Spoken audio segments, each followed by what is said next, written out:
maybe would be a little bit more accurate. This meeting is being recorded. All right, so here we are, and here we go. Michael D. Shaw is my guest, Charles Moskowitz. We do this thing of ours every Wednesday, 2 p.m. Eastern Standard Time. Mike, of course, is an expert on health and science matters. He writes a column. He's written over 1,000 columns over the years on these topics. And we often discuss health and its intersection with politics. Mike, how are you? Yeah, doing fine. Looks like it's finally warmed up in Virginia to stay. Yeah. Well, I mean, obviously, I want to start out with where we all are with the pandemic, and I want to mention this, and I can mention this because we're not on YouTube. That I'm not by any means a scientist. I only know what I see, but I'm seeing some very, very disturbing things or predictions from people who are scientists with regard to the vaccine. What say you? Well, there's all kinds of stuff out there. I mean, the absolute unassailable fact is that the spike protein is a toxin. No one doubts that. So the question is, how long does it stay around? Is it a couple of weeks? Who knows? There has been, it seems to me, an underemphasis on the side effects from the vaccine, even if it seems to have the desired effect of tamping down this pandemic. But it's funny that now that the lab leak theory is kosher again, there are other people who previously were censored that are now being listened to a little more. And right. People who were deplatformed are now getting their platforms somewhat back, not totally. Yeah. And what are they saying? Well, there are people like Peter McCullough. Oh, yeah, I saw that. Very disturbing and alarming. And even though he was perhaps a little over the top, he did mention some very disturbing things. And it just sort of continues. I mean, in Israel, they've actually warned now that young people getting this vaccine, it could be causing myocarditis or pericarditis. And that's no joke because kids don't get that. What is it? So, and indeed it happened in Connecticut. There were 17 or 18 cases that happened within about 2 days of these kids getting injected. So the thing that was disturbing to me was that it was the standard refrain again. Well, we don't know that the vaccine caused it. Well, here's the problem. You have a cohort that doesn't get a disease, or let me be fair, 1 in 100,000. Well, do the math. If there's 157 cases reported on VAERS, there sure as hell haven't been 15 million kids vaccinated yet. So I think they're going to have to own up to some of this. I mean, if you want to make the argument that it's worth it, which I would dispute because kids don't get this COVID, but the extent that the side effects have been blown off is just astonishing. Well, first of all, I mean, again, I'm speaking here as an outsider in medical questions, but to me, it seems absolutely, I'm seeing in a way as a parent here, it's unconscionable to give a child this thing because they don't, the likelihood of their getting this disease is slim, and when they do, it's very mild, and the risk of giving them this vaccine is. There's already, as you say, cases. I mean, to me, it's this is something that I would think that parents, mothers from all sides of the political spectrum are going to get together and say no to this. Well, it's funny that you say that because there was a kind of a disturbing article in The Guardian that had to do with the recognition that the lab leak theory is not only credible, it's quite likely. Right. Well, that's now the establishment is owning it. there was a guy who's one of the U.S. reporters for The Guardian, and the naivete was just incredible. Well, I never wanted to believe this because, of course, there was all these right-wing idiots that were saying it. Sure. And I've always believed the liberal news media, and he wasn't kidding.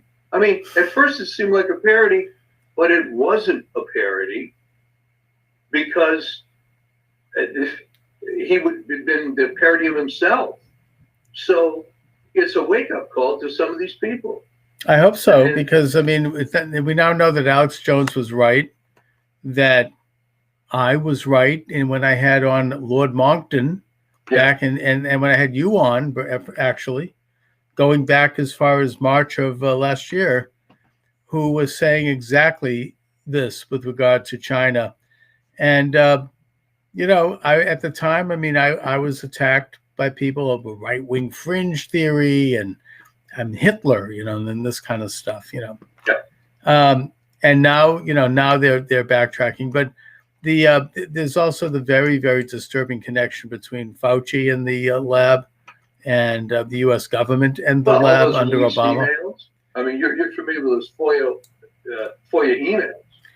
Well, what I've heard about it is that he actually went indirectly and lobbied the Department of Health and Human Services and you know, the CDC and other organizations to give these grants to the Wuhan lab, and he literally told them, "Don't mention it to Trump." Yeah. Yeah, I mean, exactly. And plus, he admitted in other of the emails that Trump wasn't pressuring him at all. This was just a media narrative that wasn't true. There was what it's going to come down to is that essentially everything that was done, we can argue the vaccine later, but everything that was done was wrong. The lockdowns were pointless. And in fact, it's clear from apparently some of the emails of Fauci that the lockdowns are really more part of the theater to convince people that, well, we have it under control.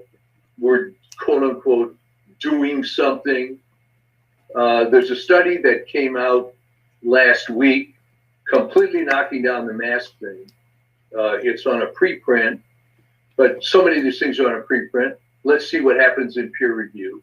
But all the house of cards on this is coming down, and I'm not really sure how they're going to get out from under this. And I think the only reason the media is stepping up a little bit is at some point their overall credibility is more important than carrying water for the Democratic Party. I think it's come to that. You know, one of the things that we've watched sort of casually throughout this whole episode is Sweden, what's going on there, because Sweden did not do the lockdown.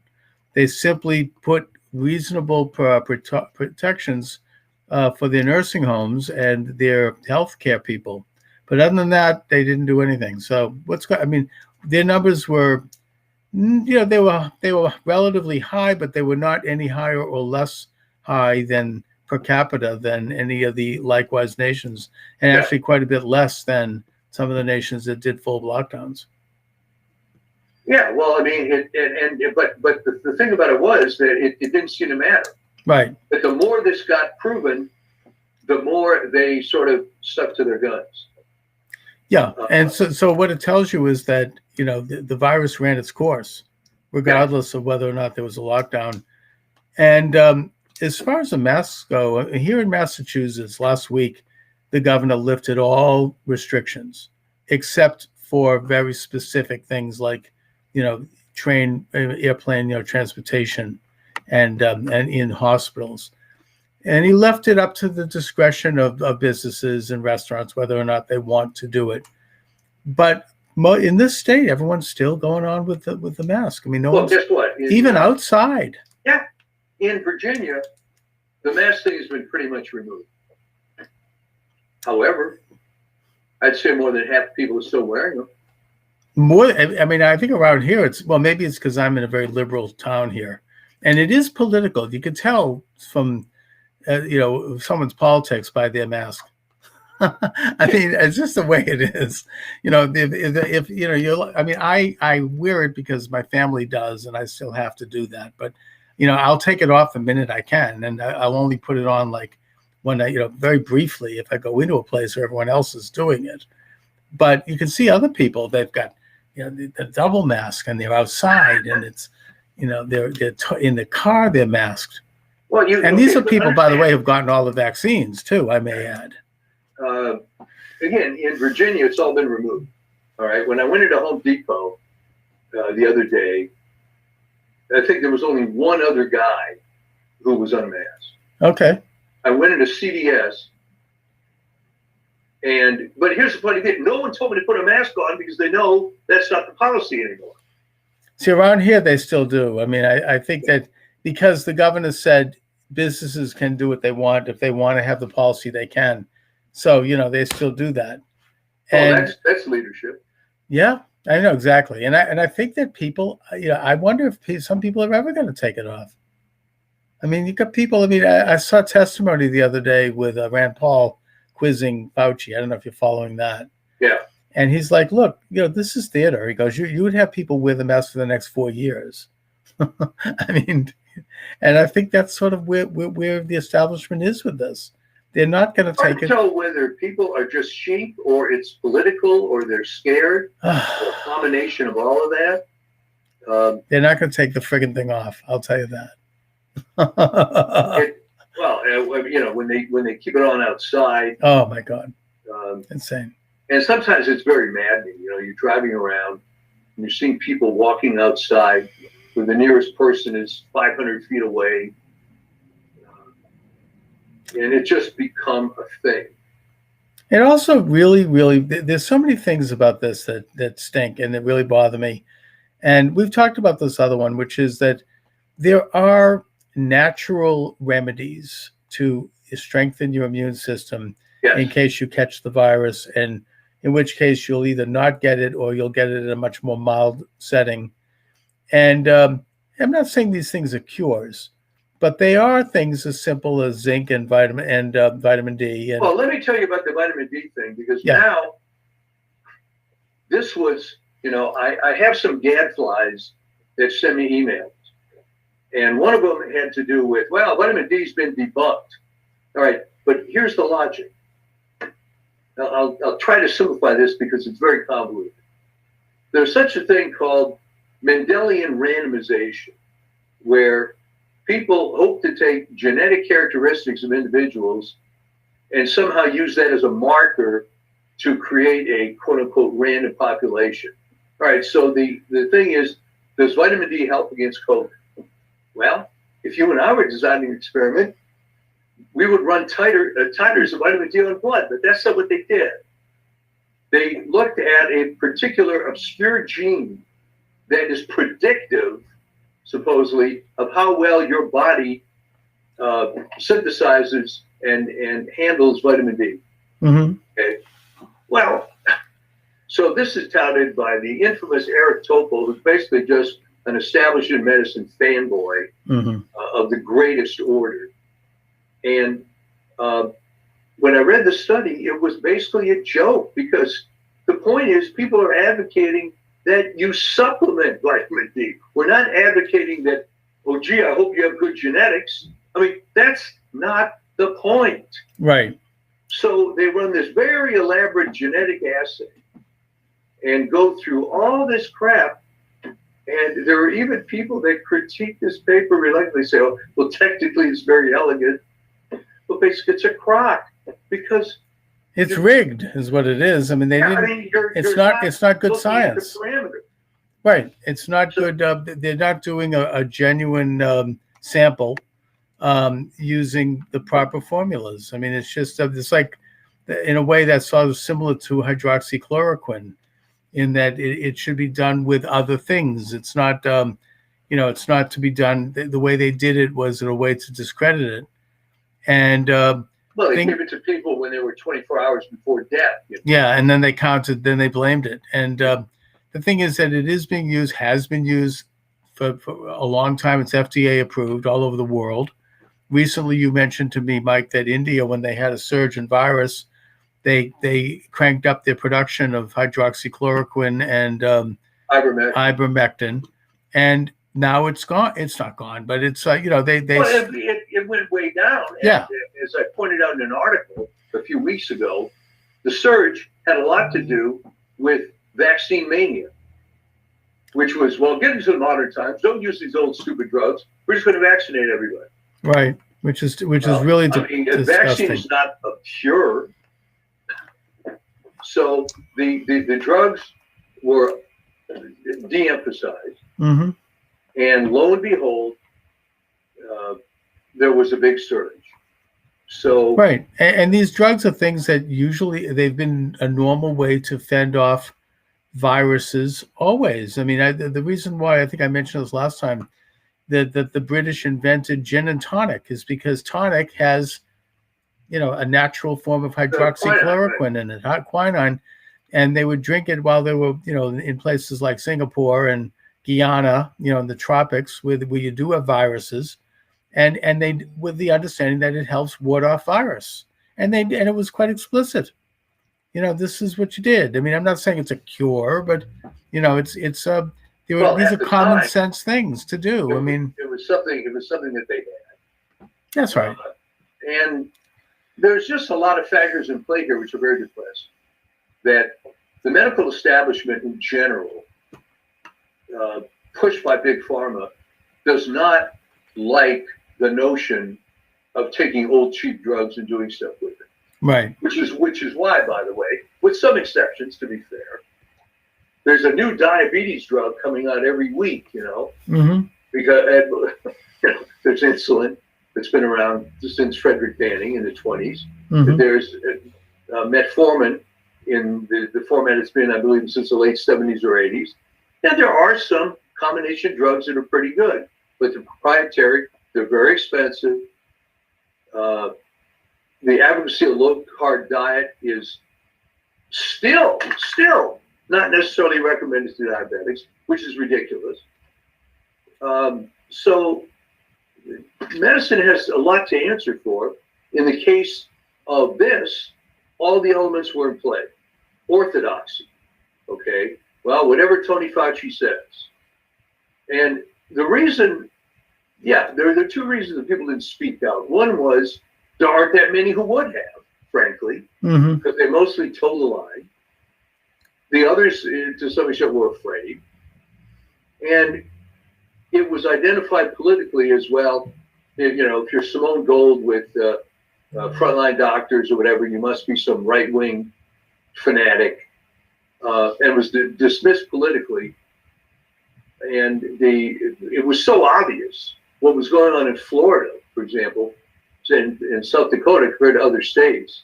No one seemed to care that their infection rates were, if anything, lower than the lockdown states.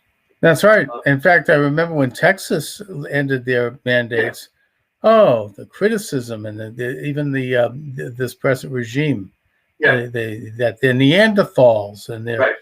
And the numbers have dropped consistently, right. And this is as illegal aliens are pouring over the border. Yeah. The numbers are still dropping. So it's been really, I call it the worst public health disaster in modern times, and not so much the disease, but the way it was handled. Every single thing Absolutely. Was wrong. And so you look at this guy Fauci that is flip-flop 1,000 times. No, you don't need a mask. Yes, you do need a mask. And just somebody wrote an article documenting all these flip-flops, most of which I forgot, frankly. I think that he threw in the double mask just as a way to give an FU to Trump. Yeah. I mean, it came like just a day or two after Trump was removed from office. And it was like, hey, we're in charge now. We'll put on 40 masks. Yeah. Try to, too bad for you. You know what I mean? It had that quality to it. Yeah, and of course he came out with his book now, describing how excellent he is. But I'll tell you, he's going to have a hard time. That's like Cuomo with his book, right? Downplaying these emails. Yeah, right. It's and yet I think that the normies, if you will, people that you made reference to earlier, that the liberal media said so it must be true. You know, And those. I'm not trying to be funny. No, I mean this is what I call the normies, and it even includes some people who you think were conservative, and you know they're going to continue to like worship Fauci. I mean, he still gets this. You know, he's on like with Lester Holt. You know, and all these usual suspects, and they're not asking him anything tough. They were like, "So what do you think we should do now? 2 masks or 3?" I mean, it's like, and they'll these are people who will continue to. They have no idea what all this other stuff. They have nothing. They have no knowledge of his involvement with the Wuhan lab. They'll just continue. They'll buy his book. Yeah, it's disgusting. It's really a shame, and it really shows how utterly you can rudderless. make a pretty good argument for the fact that he was instrumental in creating this virus in the first place, or at least paying for it to be created.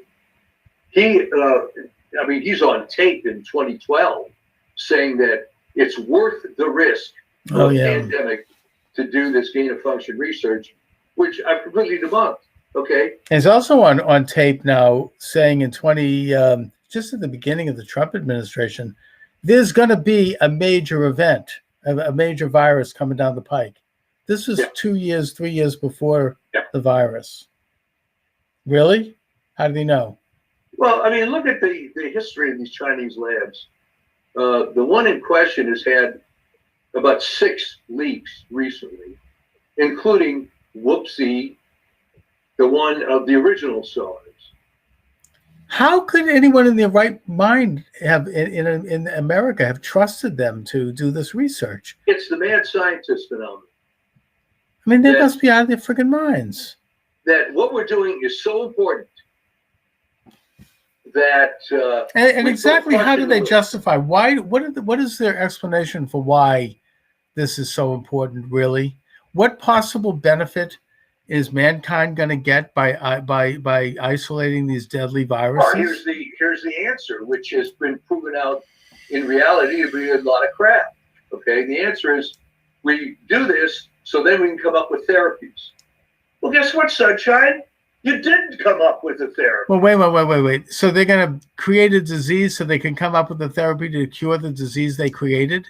Or the other one is, well, we have to do it because the Ruskies and the Chinese are doing it. It's like saying I'm going to shoot somebody so I can come up with a cure for bullet holes. That's not too far off.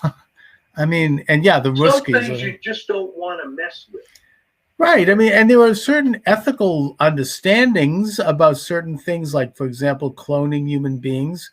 Yeah. I don't doubt that it could be done, but there are ethical standards in place and moral standards that prevent that from happening. I'm sure it is happening, but putting that aside, this seems to be falling in that category. Nuclear bombs. I mean, do we want to have everyone put a nuclear bomb in their backyard? I mean, we understand that someone can create one, but you don't do it. Science doesn't. There are rules, there are laws, there are parameters. In a moral society to not do that. Not that it doesn't have some benefit, I suppose, but it's just. Well, see, that's a very difficult line to cross because Joseph Mengele could argue that there was some interesting points that he could have proven in his research. But obviously, it was completely unethical, and it shouldn't have been done. And everybody, it jumps on. I'm not saying they shouldn't to condemn Mengele, but what about this? How many millions? I know this is worse. Died? I mean, those are isolated experiments which were ghoulish and evil, but this is we're talking like a million people here. This is genocide. Yeah, there's no way getting around it, and the only way. Well, it's democide. It's not genocide. And no, that's not. Or they place these word games. Well, I don't think it's gain of function. That's bullcrap. I don't care what you think. It is gain of function, all right? And we didn't give the money directly to the Wuhan lab. No, they gave it to a third party. That's like the way Planned Parenthood, they play that game where they take the money on this side of the house that deals with women's issues, but not on that side of the house which does abortions. So that way they can justify getting public funds. In other words, they keep 2 sets of books, right? I mean, it's that kind of very slippery, kind of legerdemain approach. It's like Bill Clinton. It depends on what the word "is" means. Right. Yeah. Lawyers will fine tune right down to the. Well, right now the Chinese argument, which I think is proffered by WHO against the Wuhan lab theory, is, and listen to these words: there is no proof that it leaked from the lab. Not that it didn't leak from the lab. Right. That's like a corporation that's been sued and says, we didn't do it and we shall not be doing it going forward. Yeah. Right. I mean, it's sort of like it's a fine means of threading the needle. It's a form of legerdemain. So we also like to talk about the other forbidden topic, and that is the big steal. I'm on this thing. I'm not going to give up. You know everything about that. Yeah. Oh yeah. I'm not letting up on that one. Not until it reaches its logical conclusion. My sources tell me, and there's two big sources for me. There's some other ones too, but I look at the Gateway Pundit, which is excellent. I urge people to read that every day. And they even put articles throughout the day. I mean, that's a dynamic publication. What? It's updated quite quickly. Exactly. And then the other one is Steve Bannon's Pandemic War Room, right, which is tremendous. I don't know how he gets away with it because he's on Apple. I mean, they haven't banned him yet. He's been pretty much banned from YouTube and Facebook, I think. But he's going gangbusters. He had that Chinese doctor on. He's talking about the recounts. And there were a couple of other things I look at. But from my information right now, the Arizona Maricopa County recount is really moving forward very, very well. They have already completely audited and counted, I think, pretty close to 1 million ballots. They expect to be finished by the end of this month, maybe sooner. They have the state Senate, which has authorized and financed the audit, has authorized possibly a second audit, which will simply be an electronic analysis of the work done by this audit going on right now. And that's to make sure that the detractors, the enemy, the liberal Democrats, people, the Biden people, that they can't say, well, this is the cyber ninjas and that they're not good. Even putting aside that they are the best at this particular function in anywhere. I mean, they're the most professional.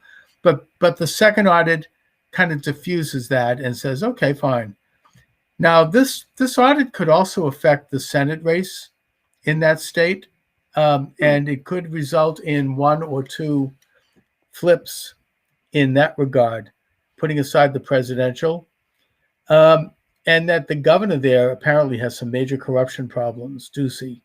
I guess that there's some mafia background, there's some stuff, really nasty background, and he's the one that declared Arizona for Biden, really without any grounds to do so. Then you go over to Georgia, and you've got that corrupt Fulton County, which is where Atlanta is. That's the one where you saw the video, of that woman with the blonde braids telling everybody to go home because there was a water main break, which turned out to be false. And then she shows up a few hours later in the wee hours of the morning with two other people. And there's video of them stuffing the ballot over and over, pulling those boxes out. What I thought was great about that is you see the video. Yeah. And then the official explanation is, it may look like she's doing that, but that's not what she's doing. Yeah, don't believe your own eyes, Yeah. Just believe what we tell you to believe. And, they were pulling the boxes out from under the drawer. And, I mean, the thing, you couldn't get a more blatant thing. And then there's other problems in that state, too.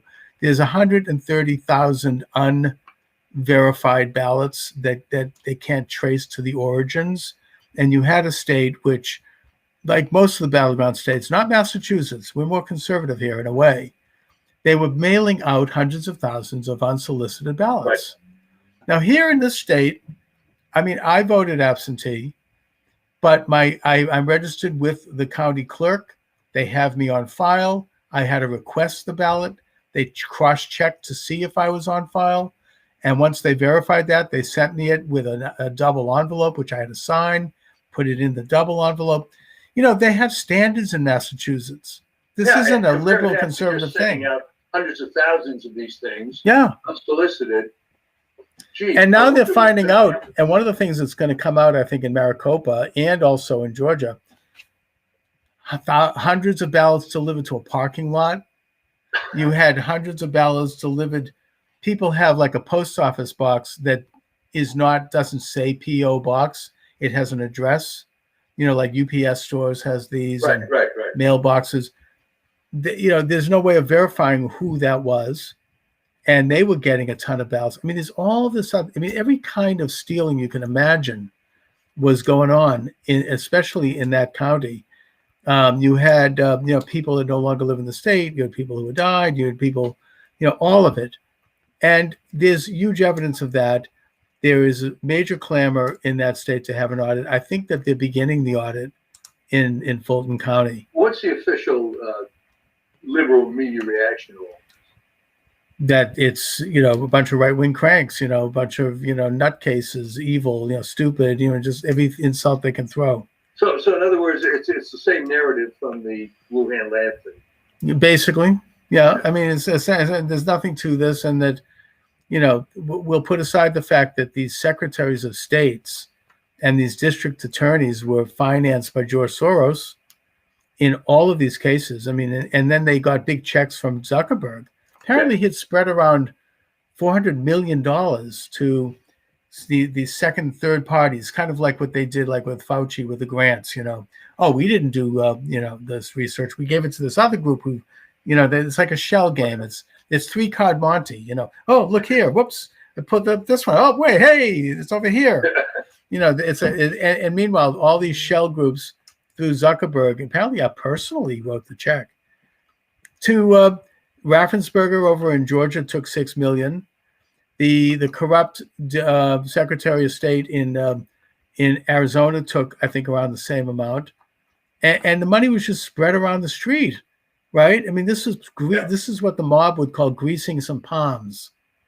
They got rid of a lot of the usual people who work in voting booths, and they replaced them with these young kids. These people were paid off, and they were ideologues. They were here to do the right thing. We have to stop Trump. So you have that going on in Fulton County. Now you have Forsyth County in Pennsylvania, which has found another glitch. These glitches always, without exception, favor the Democrat. This glitch stole votes from not just Biden, but also local Republican candidates. And that is on the verge of being audited. We don't know yet. But what we do know is that a contingent of Republican state lawmakers have gone to Maricopa County. They're there now to observe, and that they want to see if they can do this. So, if Pennsylvania gets the audit, that's going to be earth-shattering, because that's really the most corrupt of all the states. I mean, going way back, Philadelphia. Yeah, I think the trouble is this is such a rope-a-dope strategy by the parties that are being investigated that eventually the truth will come out. Eventually, but I actually think it's coming out faster than I thought it would. I thought it would take years. But there were really good, dedicated people, and and it's not even necessarily ideological either. You get people on both sides who are saying there's something that stinks here. This is rotten. There's something weird about Pennsylvania when Trump was ahead by almost 1 million votes, and then all of a sudden, and then boom. Yeah, there's like a bleep, on the radar, and it happens right in front of everyone's eyes when you're watching television and you see these things going on. And so there's a possibility that Pennsylvania might be audited, and Philadelphia is particularly bad. Pittsburgh as well. Apparently, Pittsburgh, you had people showing up to vote and told, "Oh, you've already voted. Sorry, you have to wait till next election." And we're not talking about a few either here. We're talking about, I think it was something like 10,000 people. Wow. So that's Pennsylvania. Windham, New Hampshire, the small town of Windham, New Hampshire. They discovered that there was a discrepancy in the voting machines. It wasn't Dominion. It was this earlier company, is Diebold, Right. that switched an average of 300 votes, 295, 302, in 6 races from Republican to Democrat. And this came about because of a lawsuit brought by actually a Democratic office seeker. And it was discovered that this had happened. The governor of New Hampshire, Chris Sununu, kind of a liberal rhino type Republican, good guy, not like Ducey. I mean, right. He signed a bill passed by the state legislature to do an audit in Wyndham. Right. And the thing about that is that those same machines are used throughout the state and Massachusetts and 1 or 2 other New England states. And that could actually lead to an audit everywhere, because that could be used. But unfortunately, as of right now, it's been co-opted by the bad guys. They've got rotten people in the audit who are trying to screw it over, and it's not good. It doesn't look right. I mean, if you want details on this, again, go to the Gateway Pundit. I actually spoke with Josh Bernstein yesterday about this, and he gave me some information. That's not on YouTube. I mean, that's. I went on YouTube, like I'm going to do today, just to say, I just did an interview that I can't put here. Go to these links, and I put the links. Right. But anyways, he's got information on that, and that doesn't look good. I mean, unless there's something done, unless we can raise awareness and demand that the state and the governor do a full audit, then they might have pulled a fast one on that one. Michigan, you've got Matthew DiPerno, good, solid lawyer, who was hired by several clients to sue Antrim County. He issued a report which was devastating to not just that county, but to counties throughout the state, and also in Wayne County, which is where Detroit is, which was really rotten and openly so. And he gave a press conference where he said, I have irrefutable evidence that these machines, in that case it is Dominion, that they can be fixed after the fact. You can, that they can be put online, that you can have votes run through them after Election Day. And, it's really quite sensational. And if we don't get to the bottom of that one, we're never going to have another free election in this country. And I think that he just had a judge rule against him, but he's now appealing. And there is growing awareness in Michigan about that and about their corrupt Secretary of State, Jocelyn Benson. Rid of the governor. She just has one more thing after another. Well, there is I think a petition to have her removed from office, and just the radical Secretary of State Jocelyn Benson and the radical Attorney General Dana Nessel, really, really bad news. And I think more people are becoming aware of it. Wisconsin should have been low-hanging fruit. That was an obvious steal. There's a state where, thanks to Governor Scott Walker, you had very good civic laws to protect the vote, and you couldn't, but yet they've already got highly questionable 125 ballots that were the ballots were sent out without being solicited, and they have the same good standards in their state with regard to absentee ballots that Massachusetts has, but they didn't observe it. They had some corrupt people inside. And there was a period when the Supreme Court was actually considering sequestering those votes, but they didn't do it. And there's an ongoing effort to get that done because, these 125,000 votes, I wonder how many of them were for Biden, right? 98%? Yeah. Maybe 200, maybe 110%? Anyway. And then finally, you've got, there's corruption in a lot of other states too, and districts. But the other big one, of course, is Nevada.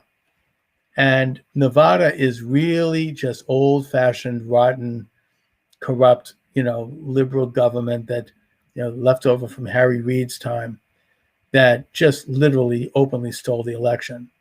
There's just, they didn't even pretend.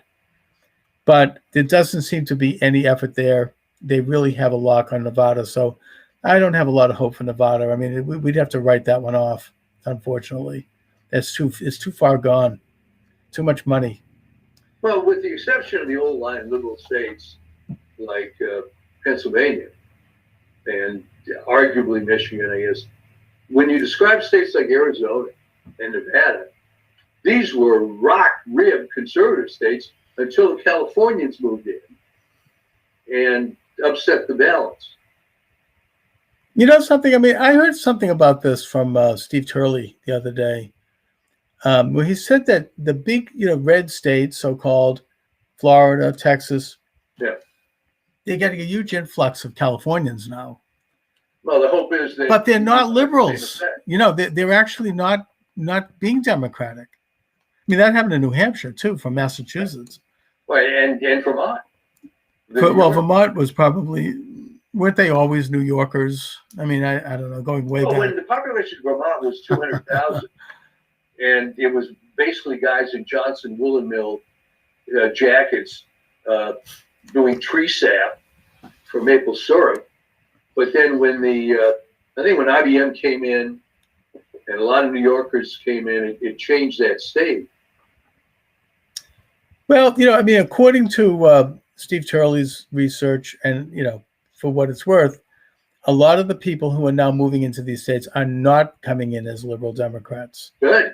So, they actually understand that they're trying to get away from. So it's a conservative exodus. Yeah, maybe. And they're getting away from these failed states. Yeah. And I actually think that if they did a full audit of California, they'd probably find out that it was completely corrupt. That they're counting probably millions of illegal votes. Oh, there's no doubt. Yeah, I mean, there's even that last election. I think there was evidence that you had illegal aliens going around and registering people to vote. Well, a number of years ago, I don't remember exactly when, but it had to do with Bob Dornan, which sure. I believe goes back to the late 90s. Battling Bob. Yeah, I remember him. And Loretta Sanchez winning, which was a joke. Mm. And everybody knew it was corrupt based on the illegal alien voting, but the rhinos in California didn't want to upset the apple cart, so to speak. And in some cases, they didn't like Dornan either. But right. That is kind of how that fell. That was the first. So then it came back to bite them. They collapsed. Yeah. Basically. Yeah. So that's the story of this corrupt election. And, Sidney Powell recently made some comments, and I'm not endorsing those. I don't know, because who knows what could happen. And she hasn't really been as right as I wish she has been. Yeah. Where's the Kraken? She really didn't have it. But I still think that she's got something going. I think she underestimated how difficult it would be to crack the nut of the state judiciary, because just as a matter of first principle, the judiciary does not like getting involved in elections. That's right, and they openly said so. They don't, even if they say. I mean, there was that state judge in Wisconsin. He was one of the few who actually looked at evidence, and he said, "Yeah, there's evidence here, but I'm not going to get involved because this is up to the politicians, and I'm not going to do it. I don't want to." He actually outright said, "I don't want to be involved in changing the outcome of an election." Can you imagine that? Yeah. I mean, this is I thought we had an independent judiciary in this country that looks at the law, that looks at the facts, that doesn't get into whether or not, those sorts of questions and political questions. What always happens is I think I've said before, nobody wants to be the guy unless it's a liberal cause. Well, something. I think the guy. There might be a couple of guys standing up right now. This Judge Amero in Fulton County, Georgia, might be one of them.